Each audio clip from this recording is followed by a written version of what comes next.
আপনাদের সবাইকে স্বাগত জানাচ্ছি প্রবাসে বাংলাদেশে বিশ্বের বিভিন্ন প্রান্তে ছড়িয়ে ছিটিয়ে থাকা প্রবাসীদের খবরাখবর নিয়ে এই আয়োজনে আপনাদের সাথে আছি আমি রাহাত মিনহাস। দক্ষিণ আফ্রিকার নর্থ ওয়েস্ট প্রদেশের ব্রিটস এলাকায় একটি দোকানে অগ্নিকাণ্ডে সহোদরসহ 4 বাংলাদেশের মৃত্যুর খবর পাওয়া গেছে। স্থানীয় সময় শনিবার ভোরে এই দুর্ঘটনা ঘটে। স্থানীয়রা জানান নিহতরা হলেন ফেনীর দাগনভূঞা উপজেলার আনোয়ার, তার ভাই মোশাররফ, মামা মমিন এবং জামালপুরের ইব্রাহিম। রাতে দোকানেই ঘুমিয়েছিলেন তারা। এ সময় সেখানে আগুন লাগে। খবর পেয়ে ফায়ার সার্ভিস আগুন নিয়ন্ত্রণে আনে। কিভাবে আগুনের সূত্রপাত তা এখনও নিশ্চিত হওয়া যায়নি। স্থানীয় প্রশাসন জানিয়েছে নিহতদের মরদেহ স্থানীয় একটি হাসপাতালের মর্গে রাখা হয়েছে। এদিকে দুর্ঘটনার খবরে ফেনীতে স্বজনদের আহাজারি চলছে। তারা বলছেন অনেক চেষ্টা করেও স্বজনদের সাথে যোগাযোগ করতে পারছেন না তারা। প্রশাসনের পক্ষ থেকে দুর্ঘটনায় হতাহতদের প্রাথমিক সত্যতা জানা গেছে। আমাদের অন্যান্য প্রবাসী ভাই যারা এখানকার আছেন তাদের মাধ্যমে যেই শোনা খবর কিংবা অনলাইনে তাদের যে তথ্যগুলি তারা শেয়ার করছেন, মৃত্যুর মূল কারণ এটি তদন্তের প্রয়োজন থাকে। সেই তদন্ত করে হয়তো একটা নির্দিষ্ট সময় পর তার মূল কারণ জানানো হয়। সংযুক্ত আরব আমিরাতে আজ থেকে নতুন ভিসা পদ্ধতি চালুর ঘোষণা দিয়েছে দেশটির সরকার। দেশটির federal authority of identity and citizenship জানায় নতুন ভিসা পদ্ধতির মাধ্যমে সুবিধা পাবেন আমিরাতে পরিবার নিয়ে বসবাসকারী, শিক্ষার্থী এবং পর্যটক সহ বিভিন্ন পেশার মানুষ। আমিরাত সরকারের এমন সিদ্ধান্তকে স্বাগত জানিয়েছেন দেশটিতে বসবাসরত বাংলাদেশিরা। বিস্তারিত আরব আমিরাত থেকে সহকর্মী মোহাম্মদ রফিকুল্লাহর পাঠানো প্রতিবেদনে। মধ্যপ্রাচ্য সহ বিশ্বের বিভিন্ন দেশে দিন দিন কঠোর হচ্ছে অভিবাসী আইন। এমনকি নিষেধাজ্ঞাও দেয়া হয়েছে প্রবাসীদের বিভিন্ন পেশার উপর। তবে আরব আমিরাতে বসবাসরত প্রবাসীদের জন্য রয়েছে কিছুটা স্বস্তির খবর। প্রবাসীদের বিভিন্ন সুবিধা দিতে নতুন ভিসা পদ্ধতি চালুর ঘোষণা দিয়েছে দেশটির সরকার। Federal authority for identity and citizenship FAIC জানায় এতে সুবিধা পাবেন আরব আমিরাতে পরিবার নিয়ে বসবাসকারী, শিক্ষার্থী এবং পর্যটক সহ বিভিন্ন পেশার মানুষ। আগে যে একটা সিস্টেম ছিল বাইরে থেকে ঘুরে এসে ভিজিটটা রেনু করতে হইতো, এখন এখানেই আপনি রেনু করতে পারবেন 1 মাসের জন্য। সংযুক্ত আরব আমিরাত সরকার যে সিদ্ধান্ত নিয়েছে এটা নিঃসন্দেহে আমাদের বাংলাদেশি এবং যারা ভিজিট আসবে আমিরাতে তাদের জন্য একটা যুগান্তকারী সিদ্ধান্ত নিয়েছে। যারা পর্যটন ভিসায় দেশটিতে যেতে চান বা অবস্থান করছেন তারা অতিরিক্ত 30 দিন ভিসা বাড়ানোর সুযোগ পাবেন। এছাড়া দেশটিতে বেড়ে ওঠা প্রবাসী শিক্ষার্থীরা 12 ক্লাস পর্যন্ত পারিবারিক ভিসায় থাকতে পারবেন। ইউএই সরকার যে এখন যে কানুনটা করছে 12 পর্যন্ত সবাইকে সময় সুযোগ দিচ্ছে বাচ্চাদেরকে লেখাপড়া করার জন্য এখানে ফ্যামিলির সাথে থাকি। এটা আমি মনে করি আমরা যারা প্রবাসী আছি সবার জন্য সবাই আমরা উপকৃত হব। এমনকি পরিবারের প্রধান কর্মক্ষম ব্যক্তির মৃত্যু কিংবা ছেড়ে চলে গেলে বা বিধবা হলে ভিসার মেয়াদ শেষে দেশটিতে অতিরিক্ত 1 বছর থাকতে পারবেন ভুক্তভোগী নারী। আমাদের প্রবাসী যারা ফ্যামিলিগতভাবে এখানে আছে তাদের জন্য অনেক উপকারিত হব আমরা। ফ্যামিলি ভিসার মধ্যে যেখানে যদি স্বামী স্ত্রীর মধ্যে যদি কোনো সম্পর্ক বিচ্ছিন্ন হয়, এই দেশের সরকার মহিলাদের জন্য একটি সুযোগ করে দিচ্ছে 1 বছরের ফ্রি ভিসা। এছাড়াও আমিরাতে উচ্চশিক্ষার জন্য পড়তে যাওয়া শিক্ষার্থীরা নতুন এই ভিসা পদ্ধতির কারণে বেশ কিছু সুযোগ সুবিধা পাবেন। অমিত হাসান রবিন, যমুনা নিউজ। রাশিয়া, দক্ষিণ কোরিয়া সহ শীত প্রধান দেশে তীব্র ঠান্ডায় পাটের দড়ি দিয়ে পচানো হয় গাছের কাণ্ড। মজার ব্যাপার, এই দড়ির একটা অংশ তৈরি হয় খুলনার পাটকলে। শীতের তীব্রতা বৃদ্ধির সাথে সাথে চাহিদা বাড়ে এই পাট পণ্যের। দাম তুলনামূলক বেশি হওয়ায় প্রতি মাসেই বাড়ছে রফতানি। চাহিদা অনুযায়ী রফতানি বাড়াতে দড়ি তৈরির আধুনিক যন্ত্রপাতি বসানোর কথাও জানান রফতানিকারকরা। আলামিনের ছবিতে বিস্তারিত সুশান্ত সিনহার প্রতিবেদনে। দক্ষিণ কোরিয়ায় প্রচণ্ড শীত আসতে এখনও বাকি। তারপরও রাস্তার পাশে ছোট ও মাঝারি গাছগুলো দড়ি দিয়ে পেঁচানো হয়েছে। বরফের হাত থেকে গাছ রক্ষায় দড়ির সাথে দেওয়া হয়েছে খুঁটির সাপোর্ট। আরেক ঠান্ডার দেশ রাশিয়াতেও গাছের কাণ্ড পাটের দড়ি দিয়ে পেঁচানো হয়। প্লাস্টিকের দড়ি পরিবেশের ক্ষতি করায় পাটের দড়ির চাহিদা বাড়ছে। সেই সুবিধা পাচ্ছে বাংলাদেশ। প্রতিনিয়ত বাড়ছে দড়ি রপ্তানির আদেশ। চাহিদা অনুযায়ী এই পাট পণ্য প্রস্তুতে ব্যস্ত খুলনার এই কারখানার শ্রমিকরা। এই মুহূর্তে আমাদের production per day half ton 500 KG. আমরা 5 মিলি থেকে শুরু করে অনেক বড় 20 মিলি পর্যন্ত বানাতে পারি। রিসেন্টলি আমরা ইউরোপেও কিছু স্যাম্পেল দিয়েছি, স্যাম্পেল আকারে গিয়েছে। এবং তারাও এরপরে খুব ইন্টারেস্টেড। বিশেষ করে রাশিয়া, বেলারুশ, তারপরে ইউক্রেন, এইসব জায়গায় আমাদের এই দড়ি আগামীতে মানে এই রোপের মেশিন, উন্নত মানের মেশিন আমদানি করব আমরা চায়না থেকে। রপ্তানি পণ্যের মান ধরে রাখতে কাঁচা পাট থেকে পণ্য প্যাকেটজাত করা পর্যন্ত প্রতি মুহূর্তেই চলে নজরদারি। কাটা ছেড়ে আসলে ওইটা বাদ দিয়া জয়েন্ট করে দিয়ে মাঝখান দিয়ে যেভাবে মিলে যায় সেইভাবে বোঝানো যায়। তো সিবির ইয়ার্ন যেটা আমাদের দরকার, যেই পাট দেওয়ার দরকার সেই মানের পাটটা এখান দিয়ে ব্যাস করে নিয়ে এসে তারপরে ফাইনালি আমরা এই সিবি রোপটা বানাই। বাংলাদেশের পাট ও পাটজাত পণ্যের মান ভালো, দেশীয় কাঁচামাল হওয়ায় সময় মতো পণ্য পাঠাতে সমস্যা হয় না, আর দাম বেশ ভালো বলে জানান উদ্যোক্তারা। যেখানে নর্মালি একটা স্যাকিং ইয়ার্নের দাম হলো $600, সেখানে আমাদের ওই একই কোয়ালিটির রোপের মূল্য হচ্ছে আমাদের $1000 থেকে $1200, এবং এটার অফুরন্ত সম্ভাবনা আছে সারা বিশ্বে। এত কিছুর পরও বিশ্ববাজারে পাটের দড়ির মোট চাহিদার সামান্য অংশই যাচ্ছে বাংলাদেশ থেকে। পাটের সুতার চেয়ে 40 ভাগ বেশি দাম পাওয়া যায় পাটের দড়িতে। বিশ্ববাজারে বাংলাদেশের পাটের দড়ির চাহিদা ক্রমাগত বাড়ছে। উদ্যোক্তারা বলছেন, ক্রেতাদের চাহিদা অনুযায়ী যে কোনো ধরনের দড়ি তৈরি করতে সক্ষম এদেশের পাটকলগুলো। সুশান্ত সিনহা, যমুনা নিউজ, দিঘলিয়া, খুলনা। রোহিঙ্গা সংকট সমাধানে বাংলাদেশকে পূর্ণ সহায়তা এবং মিয়ানমারের ওপর চাপ প্রয়োগের আশ্বাস দিল ইইউ।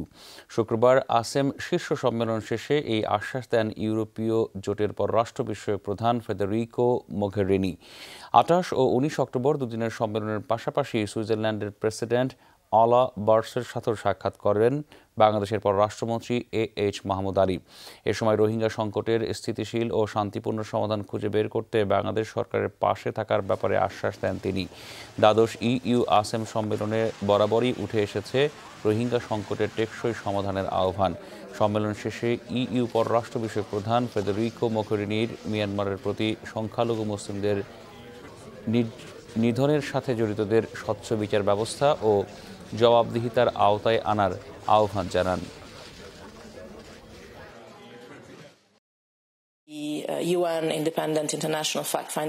রোহিঙ্গা সংকট ইস্যুতে জাতিসংঘের ফ্যাক্ট ফাইন্ডিং মিশনের প্রতিবেদন বেশ গুরুতর ও উদ্বেগজনক। অভিযোগগুলোর ব্যাপারে সাড়া দিয়ে সংশ্লিষ্টদের স্বচ্ছ জবাবদিহিতার আওতায় আনা উচিত মিয়ানমারের। দেশটিকে গণতন্ত্রের পথে এগিয়ে নিতে আমরা সোচ্চার, কিন্তু রাখাইনে সংগঠিত জাতিগত নিধন ইস্যুতেও চোখ বন্ধ রাখতে পারে না ইইউ। এরই সাথে সময় হলো একটা বিরতির, ফিরছে একটু পরে।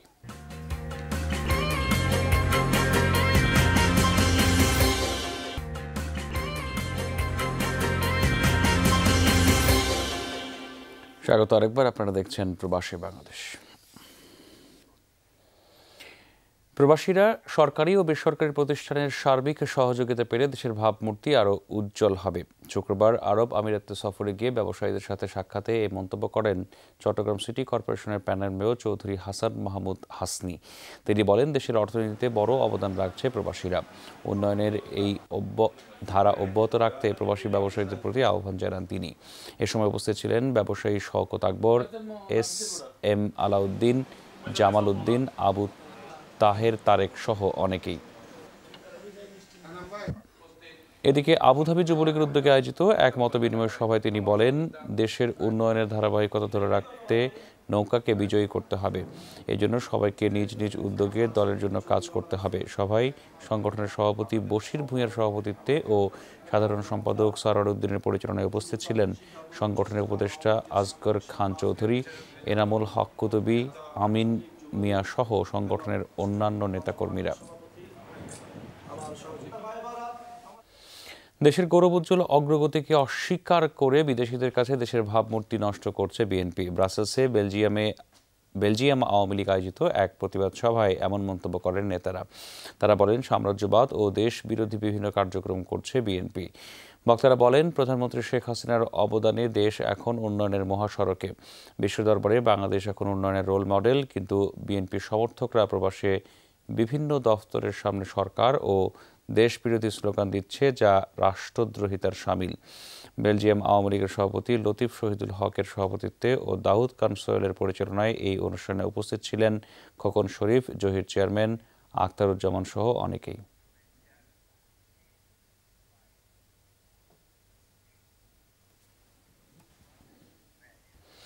ঠাকুরগাঁয়ের কান্তিভিটা সীমান্তে ভারতীয় সীমান্তরক্ষী বাহিনী বিএসএফ এর গুলিতে এক বাংলাদেশি নিহত হয়েছেন।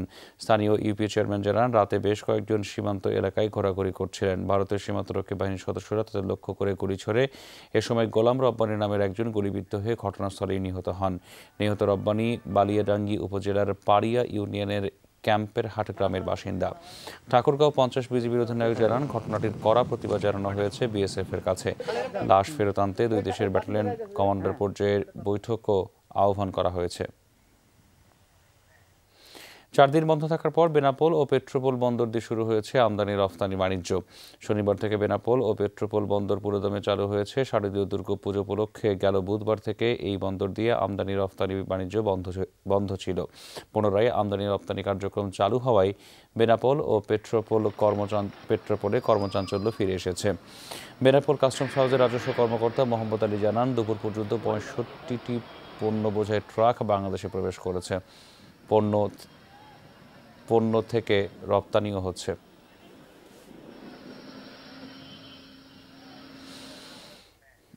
সময় হলো আরেকটা বিরতির, ফিরছি একটু পরে।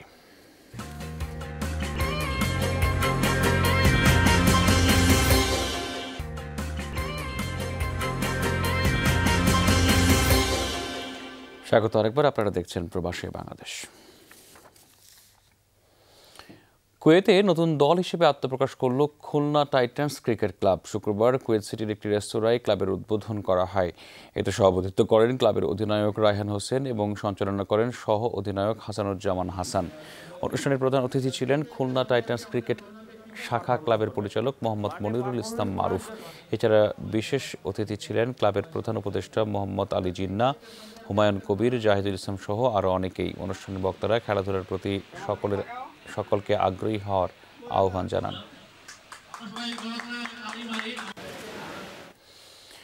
যুক্তরাজ্য বাংলাদেশি মেধাবী শিক্ষার্থীদের সম্মানে আয়োজন করা হয় sharing achievement with the community এর চ্যারিটি ডিনারের। ওল্ডহ্যামের একটি হলে এর আয়োজন করে দারুল হাদিস লতিফিয়া নর্থ ওয়েস্ট। এতে সভাপতিত্ব করেন সালমান আহমদ চৌধুরী ফুলতলির এবং পরিচালনা করেন ফুলতলি ইসলামিক সেন্টার কভেন্ট্রির হেড টিচার শেখ আব্দুল হাসান। এ সময় উপস্থিত ছিলেন বাংলাদেশি কমিউনিটির নেতাকর্মীরা, অভিভাবক ও শিক্ষার্থীরাও এ সময় উপস্থিত ছিলেন। অনুষ্ঠানে 2011 থেকে 2018 সাল পর্যন্ত বিভিন্ন মাদ্রাসা থেকে কৃতি শিক্ষার্থীদের মাঝে পুরস্কার বিতরণ করা হয়। এছাড়া অতিথিদের সামনে ভিডিও ক্লিপের মাধ্যমে মাদ্রাসার ইতিহাস তুলে ধরা হয়।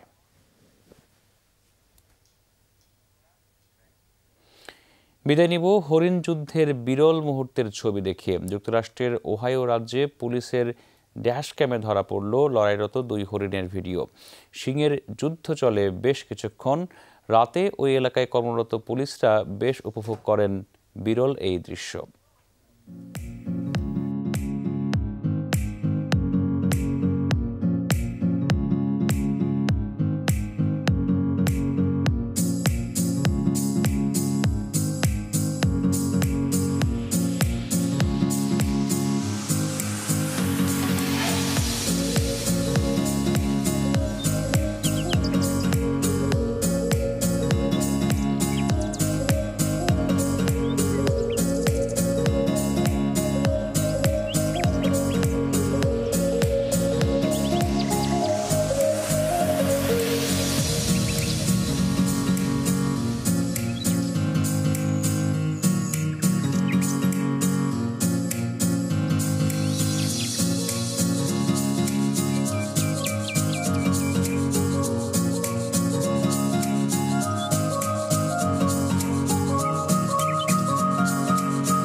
এই ছিল আজকের প্রবাসী বাংলাদেশের আয়োজন। এতক্ষণ সাথে থাকার জন্য ধন্যবাদ সবাইকে।